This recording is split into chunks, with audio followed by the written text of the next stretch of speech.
ये तो पता ही है कि रूस आज से पहले 1991 के पहले क्या था? यूएसएसआर, यही तो था यूएसएसआर। ये यूएसएसआर जो था 1991 में अलग हुआ था, जबकि यूएसएसआर जो बना था 1922 में बना था। 1922 में यूएसएसआर बना, 22 से लेकर 91 में यूएसएसआर टूट गया, लगभग 70 साल के आसपास चल गया, ज्यादा समय तक नहीं चल सका। जब यूएसएसआर टूटा तब कितने देशों के टुकड़े करे गए? कितने देश टूटे थे? 15 टूटे थे। नाम बता सकते हो? पहले तो हमने जब मैं पढ़ाया था तब बताया था कि मध्य एशिया के देश बताओ, या सबसे एशिया के लैंड लॉक्ड कंट्री 5 है, वही है। कौन से थे? Kazakhstan, Kyrgyzstan, Pakistan, Uzbekistan, Turkmenistan, यही 5 हो गए।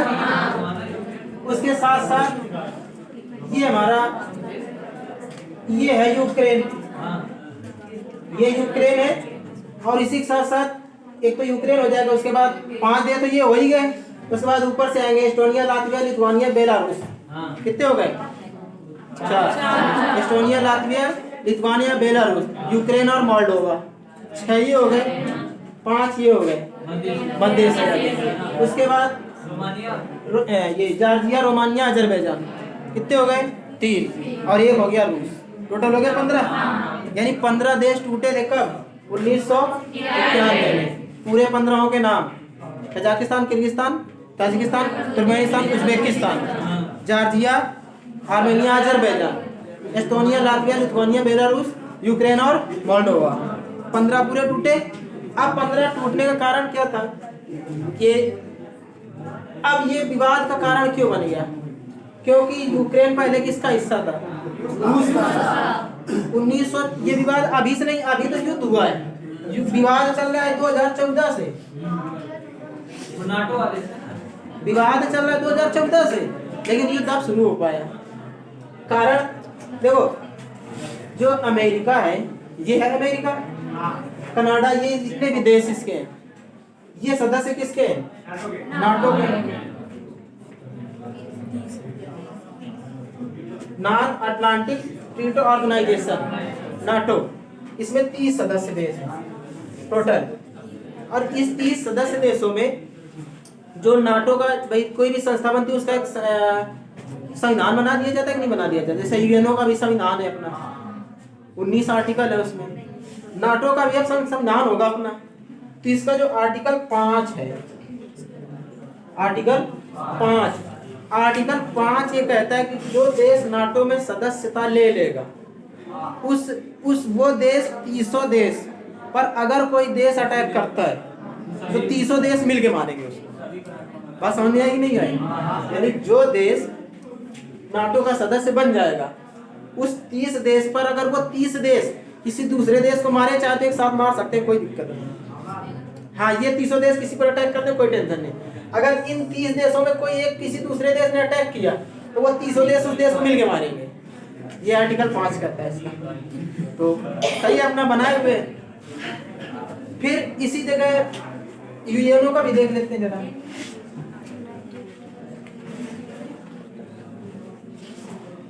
यूएनओ, अब यूएनओ में आर्टिकल, जिसे 19 आर्टिकल है इसमें, यूएनओ के आर्टिकल 7 में शुद्ध लिखा गया है कि अगर कोई देश किसी दूसरे देश से सहायता लेना चाहे तो आराम से एक पत्र लिखे और उस देश से सहायता मांगे कि वे सैन्य सहायता चाहिए, तो वो देश आसानी से सैन्य सहायता भेज देगा, कोई दिक्कत नहीं।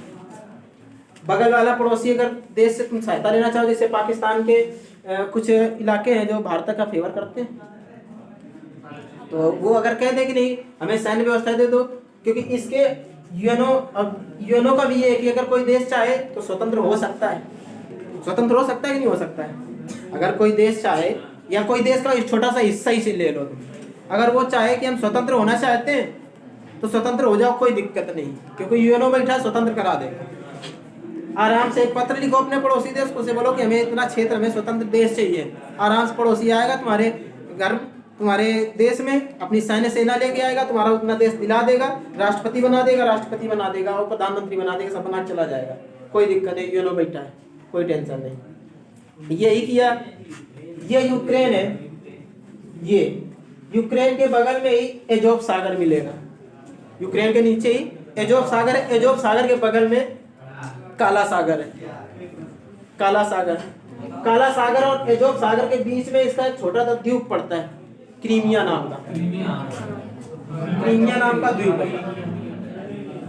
जब यूक्रेन ने कहा कि हम जाना चाहते हैं किसमें, नाटो में, 2014 में रूस ने क्रीमिया पर अटैक किया और क्रीमिया अपने अंडर में ले लिया। बोले हमारे अंडर में रहेगा, कोई दिक्कत नहीं। पूरा एजोव सागर उसी का, काला सागर उसी का, और काला सागर के साथ साथ क्रीमिया जो उसका द्वीप था वो भी उसी का हो गया 2014 में, कोई दिक्कत नहीं, चलता रहा। उसके बाद इसी यूक्रेन का जो हिस्सा था, जैसे सपोज दैट ऐसा हिस्सा है यूक्रेन का, तो इसके दो क्षेत्र थे, एक इधर एक इधर। ये दोनों क्षेत्र बोले कि हमको एक देश घोषित करो, दो क्षेत्र यूक्रेन के। तो बोला ठीक है, कर देंगे घोषित। बोले यूनो से संपर्क किया, बोला ठीक है। पत्र लिखा किसको, इसको, रूस को, अभी 2014 के आसपास पत्र लिखा के हमको एक देश दो स्वतंत्र चाहिए। तो यूक्रेन के दो टुकड़े उसने कर दिए रूस ने, बोले ये दोनों देश स्वतंत्र रहेंगे, दोनों देश स्वतंत्र करवा दिए। अब ये जाना इसमें क्यों चाहता है, क्योंकि ये सदस्य देश बन जाएगा। अब देखो ऐसा है कि जो हमारे जो दोस्त हैं, हम दोस्त तो बदल सकते हैं क्या, दोस्त ज्यादा सहायता करता है या पड़ोसी? दोस्त से दुश्मनी अच्छी है कि पड़ोसी से? देखो दोस्त ऐसा है, हम दोस्त तो बदल सकते हैं लेकिन पड़ोसी नहीं बदल सकते। इसलिए दोस्त से ज्यादा मिलजुल कर पड़ोसी से रहना पड़ता है। हाँ। तो पड़ोसी से रहना भी चाहिए, क्योंकि दोस्त को इतनी जल्दी सहायता देने नहीं आएगा जितनी जल्दी पड़ोसी करेगा सहायता।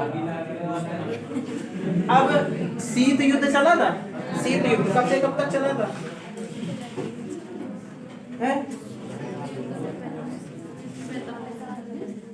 45 से लेके 91 तक शीत युद्ध चलता रहा था। किन देशों के मध्य चला था ये शीत युद्ध? यूएसए और रूस के मध्य शीत युद्ध चलता रहा। और जब यूएसएसआर टूट गया 91 तभी शीत युद्ध का अंत भी हुआ था। तो ये दोनों आपस में क्या एक दूसरे के दुश्मन है कि नहीं है, लेकिन पड़ोसी नहीं है, कोई दिक्कत नहीं। अब जब, और ये नाटो का सदस्य कौन है? यूएसए है, कनाडा है, मैक्सिको, ये आगे जितने भी देश हैं, और इधर यूरोप के भी कुछ देश हैं जो नाटो के सदस्य हैं, कोई दिक्कत नहीं। इधर ये वाले जो ऊपर बताया थे, एस्टोनिया, लातविया, लिथुआनिया, ये भी उसके सदस्य हैं। उधर तो दुश्मन बैठे हैं। अब जो नाटो का सदस्य देश बन जाएगा उस पर अमेरिका अपनी पूरी सेना बिठा सकता है, कोई दिक्कत नहीं है, नाटो के संविधान में है, कोई टेंशन नहीं। अब ये चाहता है कि अगर हमारा एक तो दुश्मन है, ऊपर से बैठेगा कहाँ आगे? हमारे सर पे। अब खोपड़ी में बैठेगा कि नहीं बैठेगा आगे? तो क्यों कोई बैठने देगा? तुम्हारा कोई बहुत दुश्मन हो और पड़ोसी के घर में आए तो कितनी दिक्कत होगी कि नहीं होगी? यही कारण है। अब जबकि जनता चाहती कि हम उसमें चले जाएं, और जबकि कुछ जनता चाहती थी कि हम रूस के साथ रहें, और रूस यही बोल रहा है कि तुम्हें जो चाहिए वो लो। जबकि जब इसको छोड़ा था 1991 में, तो एक चेरनोबिल घटना भी हुई थी। सबसे ज्यादा डेवलप भी रूस ने किया है। आज भी सबसे ज्यादा बड़ा साथी भारत का कौन है? रूस। जो इतनी दूर होते हुए भारत की इतनी बड़ी सहायता कर रहा है, तो बगल में होते हुए कितनी बड़ी सहायता करेगा उसकी? सबसे ज्यादा सहायता ही नहीं करता, सबसे ज्यादा डेवलप भी रूस ने किया। अब आज तुम चाहते हो कि नाटो के सदस्य बन जाए, जबकि सबसे ज्यादा रूस में अगर प्राकृतिक संसाधन है तो क्या है? गैस है, सबसे ज्यादा गैस है, पेट्रोल है उसके पास। सबसे ज्यादा पाइपलाइन जो बिछाए। अब ये बगल में जो देश है, एस्टोनिया, लातविया, बेलारूस, इनसे तो कोई मतलब है नहीं, लेकिन बेलारूस भी इसी का हिस्सा है। सबसे ज्यादा अगर उसकी पाइपलाइन कहीं से निकल गई है तो वो गई है यूक्रेन से। यूक्रेन से उसने पाइपलाइन सबसे ज्यादा गुजारी गैस की। अब ये ना सोचो कि गैस की पाइपलाइन यहाँ का सिलेंडर पे कहीं नहीं भर के भेज देता। सिलेंडर कितनी भेजी जा सकती है? देश की सप्लाई सिलेंडर से हो सकती है, राज्य की सप्लाई तो होने में दिक्कत होती है, होती कि नहीं होती है? फिर देश की सप्लाई सिलेंडर से कर लोगे। यहाँ पर बहुत सारी पाइपलाइनें बिछा रखी हैं। तो यूक्रेन बोला कि अच्छा है, तो पाइपलाइन बिछा, हमको टैक्स दो। बोले ठीक है, टैक्स लो। एक साल में 33 बिलियन डॉलर लेता था टैक्स यूक्रेन को देता था रूस। इतना ज्यादा टैक्स दे रहा है वो। यूक्रेन को, फिर भी यूक्रेन बोल रहा है हम नाटो के साथ रहेंगे। सब कुछ तुम्हारा हमसे चल रहा है और फिर भी तुम बोल रहे हो नाटो के साथ रहो। नाटो के साथ रहोगे तो इसका मतलब अमेरिका के साथ रहोगे, अमेरिका के साथ रहोगे तो अमेरिका सबसे बड़ा दुश्मन है उसका। फिर क्यों चाहेगा रूस की तुम आके इसके यहाँ बैठो आगे। इसीलिए उसने रूस के पहले तो ये 2 टुकड़े किए यूक्रेन के। इधर एक छोटा सा देश है मोल्डोवा, उसका भी टुकड़ा कर चुका। अब इधर से मोल्डोवा के साथ साथ इधर वो भी बोल रहे और ये टुकड़ा कर दो, एक देश और बना दो। ये पूरी तरह से यूक्रेन हो जाएगा लैंड लॉक, फड़फड़ाना बंद। नीचे से नेवी लगी है, ऊपर से एयरफोर्स लगी है और उधर से घुस ही रहा है। ये वाला इलाके से घुस ही सकता है, उधर कोई फाउंडेशन नहीं, क्योंकि उसने बगल वाले देश ने लिख ही दिया कि हमें स्वतंत्र कराना है। पूरी तरह से यूक्रेन पर कब्जा हो रखा है रूस का। ज्यादा कुछ चेंज वो कर भी नहीं सकता, अमेरिका कुछ ज्यादा कर नहीं सकता, क्योंकि अभी वो नाटो का सदस्य है नहीं। जब नाटो का सदस्य बन जाएगा तब देखा जाएगा।